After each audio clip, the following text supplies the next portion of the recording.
यहाँ विकास सिर्फ कुछ पूंजीपतियों का है। मैंने अमेंडमेंट बिल के बारे में आप समझने की कोशिश करिए। ये अमेंडमेंट बिल है, ये केवल एक झुंझुना है। हम निजीकरण नहीं करने देंगे। निजीकरण जो है जो दिया जाएगा आम जनता को जो है समस्या झेलनी पड़ेगी। इसलिए जो है हम निजीकरण के विरोध में सारा रोजगार छीन दिया है। युवा खुश है, बिल्कुल युवा सब खुश है इसमें। निजीकरण व्यापार है, ये सेटिंग है उद्योगपतियों के साथ। आप ये समझते हैं कि पूरा देश हमसे चलता है, लेकिन हमारा सारा पूरे भारत के बिजली कर्मचारी का पूरा देश जो है बिजली विभाग से चलता है।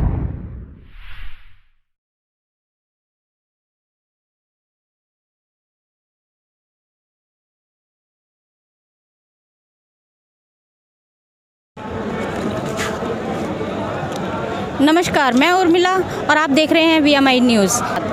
आज हम खड़े हैं जंतर मंतर पे, जहाँ पे हो रहा है बिजली क्रांति यात्रा को लेके धरना प्रदर्शन, जिसमें आप देख सकते हैं भारत के कोने कोने से बिजली विभाग के कर्मचारी आए हुए हैं। आइए जानते हैं इनसे कि इनकी क्या मांगे हैं और किन मांगों के लेकर के आज ये यहाँ पे प्रदर्शन कर रहे हैं।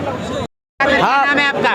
मेरा नाम गोविंद प्रसाद नोटियाल हूँ और हम उत्तराखंड देवभूमि से आए हैं और वहाँ जो है हम जो है इसके विरोध में आए हैं कि जो हमारे तीनों निगमों को जो निजीकरण किया जा रहा है वो हम बिजली कर्मचारी नहीं चाहेंगे, क्योंकि जल विद्युत निगम जो हमारे कर्मचारी अधिकारियों का है और इसको निजीकरण को जो है और तीनों निगमों को जो है एकीकरण कराना। एक ठेकेदारी प्रथा चल रही है हमारे विभागों में, वो ठेकेदारी प्रथा बंद कर हम केंद्र सरकार को जो है जिताने चाह रहे हैं। हम यहाँ पर आए हैं और केंद्र सरकार को यह मोदी समझे कि जो है आप जो है इस निजीकरण को रोके और ये ठेकेदारी जो प्रथा चल रही विभागों को, और जो हम ये चाह रहे हैं कि हमारा जो है एक जो जल विद्युत निगम में जो निजीकरण किया जा रहा है उसको रोकना है और जो है आम पब्लिक को जो बिजली महंगी मिल रही है उसे हम सत्य, क्योंकि उत्तराखंड में सबसे ज्यादा उत्पादन किया जाता है, सबसे ज्यादा बिजली उत्पादन वहाँ पर होता है। तो हम यही कहना चाहते हैं मोदी सरकार से कि आप जो है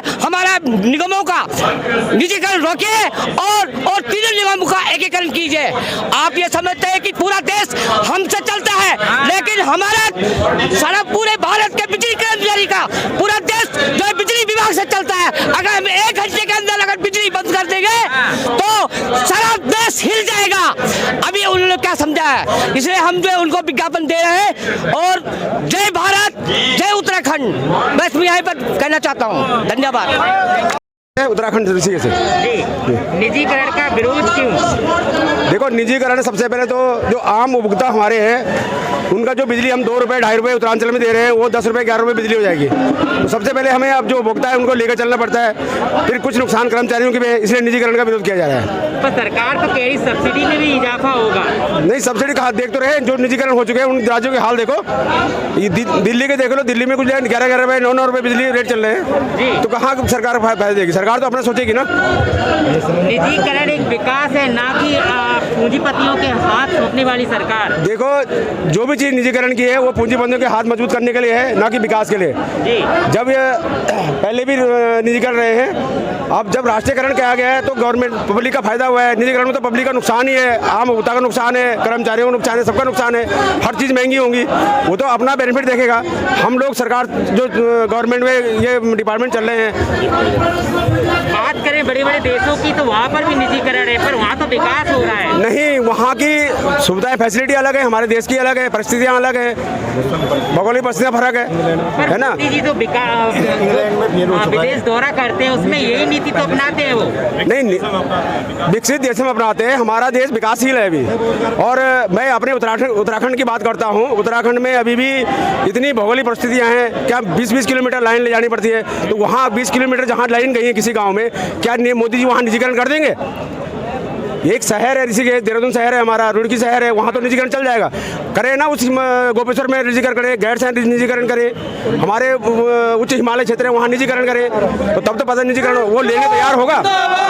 इंकलाब जिंदाबाद, इंकलाब जिंदाबाद,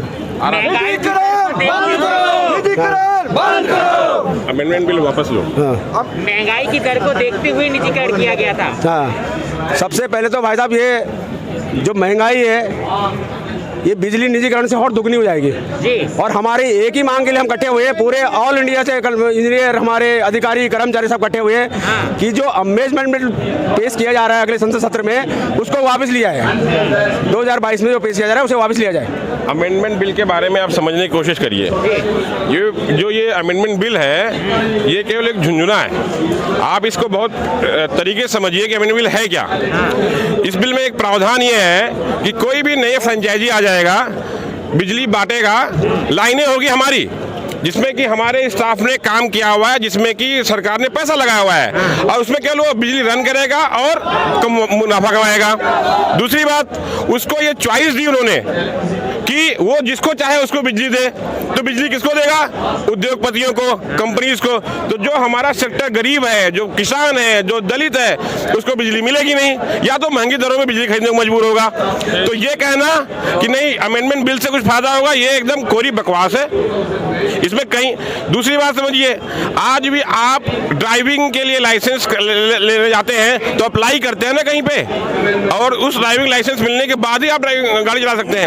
अमेंडमेंट बिल में एक ऐसा प्रावधान है कि आपको लाइसेंस लेने की जरूरत ही नहीं है। अगर किसी भी कंपनी को एक उसने आवेदन कर दिया रेगुलेटरी कमीशन में कि मुझे यहाँ के बिजली सेक्टर में पार्टिसिपेट करना है, और अगर कुछ तय समय के बाद उसकी रिप्लाई नहीं आई तो डीम्ड मान लिया जाएगा।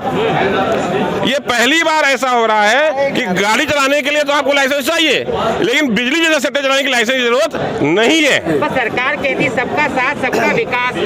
यहाँ विकास सिर्फ कुछ पूंजीपतियों का है। मैंने अभी इसलिए आपको बताया कि पावर सेक्टर एक बहुत सेंसिटिव इशू है। आप उसको यूं वो हर एक घर से, गरीब से लेकर किसान से जुड़ा हुआ मुद्दा है। इसके जो प्रावधान है उन प्रावधानों को देखिए। Choice to choose the consumers, मतलब जो भी नया वेंडर आएगा उसके पास चॉइस रहेगी, कंज्यूमर चूज करे। तो जब वो कंज्यूमर चूज करेगा तो जाहिर सी बात है उन्हीं को चूज करेगा जो पैसे वाले लोग हैं। जो गरीब है, जो किसान है, जो मिडिल क्लास फैमिली है, वो तो कहीं बिजली पा ही नहीं पाएगी। तो सबका साथ सबका विकास ये तो संभव ही नहीं है। इसके दूसरी बात, जो बिजली है ये कॉन्करेंट लिस्ट है। अभी मंच से बताया गया कॉन्करेंट लिस्ट मतलब समवर्ती सूची। समवर्ती सूची का मतलब ये मैटर है स्टेट का और सेंट्रल का। तो स्टेट के लोग अगर अपोज कर रहे हैं तो आप उनकी बात सुनिए, समझिए, और अगर ऐसा नहीं है तो बिजली को भी सेंटर में लेकर सभी बिजली बोर्ड के लोगों को केंद्रीय कर्मचारी बना दिया जाए। सही बात। चाइल्ड लेबर कोड आया, किसान बिल आया, आपने उसका भी विरोध किया। क्या सरकार की नीतियों का विरोध करने के लिए आप सड़कों पर आ जाते हैं? सरकार की नीतियों का विरोध नहीं है, उन नीतियों में जो गलत तथ्य हैं उनका विरोध हो रहा है। उन नीतियों में जो ऐसे पॉइंट्स डाले गए हैं जिससे कि गरीब और जो हमारा मिडिल क्लास है, किसान है, उसको नुकसान होगा, उनका विरोध किया जा रहा है। नीतियां तो देश के हित के लिए बनाई जाती है ना। देश हित की नीतियों में कहाँ विरोध कर रहे हैं? देश के हित की नीतियों के बारे में आपको मैंने बताया ना, इन नीतियों में क्या क्या है। अगर इन नीतियों से देश हित हो रहा है तो आप बताइए कहाँ पे देश हित हो रहा है। कि सारा इंफ्रास्ट्रक्चर अभी आरडीएसएस आपका होगा तो किराएदार दूसरा व्यक्ति नहीं रखेगा। अगर मकान आपका है तो किराया कोई और नहीं वसूलेगा। अगर प्राइवेट कंपनियों को फाइट करनी है हमारे साथ, अलग से अपना इंफ्रास्ट्रक्चर खड़ा करना पड़ेगा, अलग से अपना इंफ्रास्ट्रक्चर उनको बनाना पड़ेगा, तब हमारे साथ फाइट करनी पड़ेगी। आए मैदान में आए, अलग से इंफ्रास्ट्रक्चर खड़ा करे, तब मुकाबला करे। ऐसा नहीं कि हमारे मकान में दूसरे का किराएदार रहेगा। क्यों रहेगा भाई? हमारे जो पूर्वज रहे, पूर्वज कौन? जो इंजीनियर्स रहे, जो कर्मचारी रहे, जिनकी मेहनत से ये फिक्स असिस्ट जो खड़ा हुआ है, ये लाइन खड़ी हुई है, ये खंबे खड़े हुए हैं, उन सब लोगों की मेहनत का नतीजा है कि दूरस्थ क्षेत्र, एक जो दूरस्थ क्षेत्र है वहाँ भी आज की डेट में 24 घंटे लाइट पहुँच गई, वो उनकी मेहनत का नतीजा है। और हमारी मेहनत को सरकार मिलीजुली भगत करके फ्री में कौड़ियों के दाम देना चाहती है। ये कुछ नहीं है, सरकार की पूंजीपतियों के साथ मिली भगत है। इस बात को आपको समझना पड़ेगा। आप बात कर रहे हो, विदेश की बात करते हो, विदेश की बात, ये नीति निजीकरण की नीति। सरकार होश में आओ, होश में आओ, होश में निजी सरकार होश में आओ, आप विदेश की बात करते हो, निजीकरण की नीति आप पता करो, गूगल पर सर्च मार लो, इंग्लैंड में फैल हो गई है, वहाँ जो है बहुत बुरी स्थिति हो गई है डिस्ट्रीब्यूशन की, यहाँ भी फैल हो जाएगी और जो आम आदमी है उसकी कमर टूट जाएगी, गरीब की, किसान की, मजदूर की कमर टूट जाएगी। निजीकरण का मतलब समझ रहे हो आप क्या होता है? निजीकरण का मतलब ये होगा जहाँ प्रॉफिट की लाइट होगी वहाँ बेच दी जाएगी, जहाँ घाटे की लाइट होगी सरकारी कंपनी के मत्थे मट दी जाएगी कि घाटे की लाइट आप बेचोगे। क्या लगता है कि निजीकरण एक विकास ना होकर एक व्यापार बन गया है? निजीकरण व्यापार है, ये सेटिंग है उद्योगपतियों के साथ, जैसे किसान बिल में हुआ था वही जो है विद्युत अमेंडमेंट बिल 2022 है, वही सेटिंग है। इस चीज़ को समझो और आम पब्लिक को भी ये समझनी पड़ेगी, इसका पूरा भार आम पब्लिक के ऊपर ही पड़ेगा। ये चीज़ आम पब्लिक को, हम केवल अपने लिए नहीं कर रहे, हम आम पब्लिक के लिए भी यहाँ विरोध कर रहे हैं उस चीज़ का ना, क्योंकि कोई भी अगर फ्रेंचाइजी आएगी वो अपना प्रॉफिट देखेगी, हम लोग प्रॉफिट थोड़ा ही देखते हैं, हम तो केवल वेतन लेते हैं। आम लोग तो धन्यवाद मोदी जी बोलते हैं, नारे लगाते हैं, बैनर लगाते हैं। ये राजनीतिक स्टंट है और राजनीतिक बात है, इसका हमारे पास जवाब नहीं होगा। पर जो अगर बात करूं अमेंडमेंट बिल 2022 की, तो पूर्णतया आम आदमी के विरोध में जाएगा और इसका पूर्णतया आम आदमी को नुकसान ही नुकसान होगा। ठीक है, कैसे रोकेगी निजीकरण को? निजीकरण को आप देख ही रहे हो, 10,000 20,000 आदमी खड़े हैं आपके सामने, कैमरा घुमाओ।